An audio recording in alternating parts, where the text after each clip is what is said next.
congratulations on the movie. Thanks. It's such an incredible ensemble cast. How did that come about? Well, two of the parts were written specifically for the actors. Rosemarie DeWitt and Josh Pais play characters, brother and sister, that are sort of the core of the film.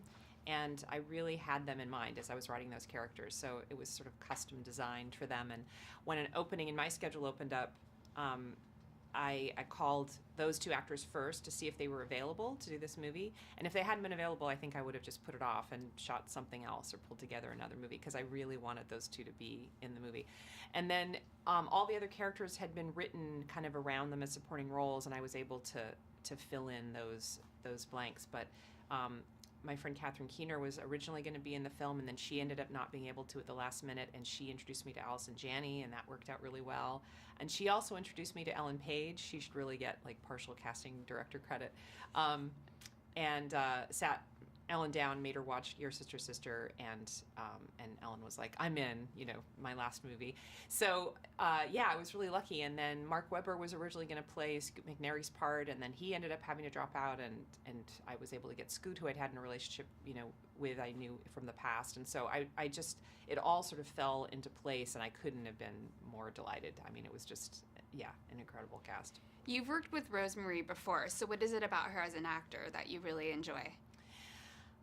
She came in and rescued my last film before Touchy Feely, Your Sister, Sister, because we lost an actress, and she came in literally 3 days before, and she just dove into this part, and to see how engaged and passionate she is, and she's incredibly smart. She's just, I don't know, the two of us really bonded, and I really enjoyed working with her. And I'd had this character sort of bouncing around in the back of my head, but it hadn't fully formed. And then when I met Rosemarie, it really came forward, and I was like, oh, okay, now I know who that person is, and it has to be channeled through her. So she sort of became a muse, in a way, for Touchy Feely. And her real-life husband, Ron Livingston, has a small part in the film. Whose idea was that?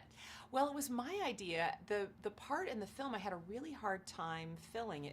I wanted that guy to have a really particular vibe, and I have all these wonderful actor friends, but every time I tried to cast them in my head, it just didn't seem quite right. And then I met Ron.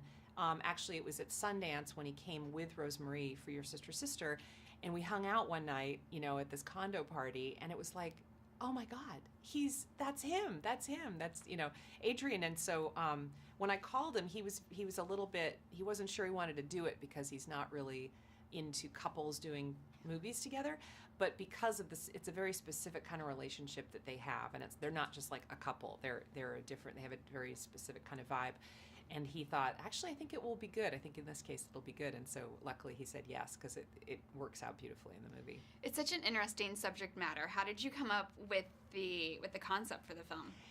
I've always loved getting massages and being a recipient of practices like Reiki and acupuncture and those kinds of things, and I never thought about the experience of the person on the other side.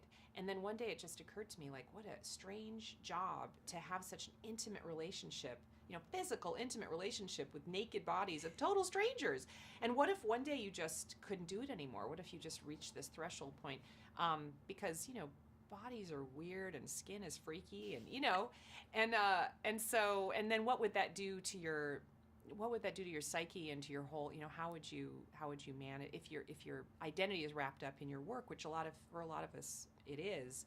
Then if you're not able to do your work anymore, what would happen? And so that was kind of the starting point for Rosa's character. And then Josh's character, her brother, is kind of, it's a juxtaposition. He's somebody who starts out really boxed in and then kind of takes flight in the film and finds his way. So yeah, I'm just really interested in the self and how the way that we perceive ourselves affects how we function in the world, and vice versa, how, the level of functionality we have, how that affects the way we see ourselves. I really like that you explore the relationship between two siblings, because we don't see that a lot. So what is it about that relationship that you liked? I think part of it is just shying away from the traditional romantic comedy. So I'm always looking for other intimate relationships to explore, friendships and sibling relationships I get really drawn to, family relationships. Yeah, and then Ellen Page plays, she's sort of the middle of this tug-of-war in a way. She plays Josh's daughter and Rosa's niece, and they each have a really different vision of how they want her to function in the world, and she's sort of a little bit passive and trying to, holding back her own desires in service of others. So, yeah, I'm really interested in all of those kinds of dynamics and how we push and pull each other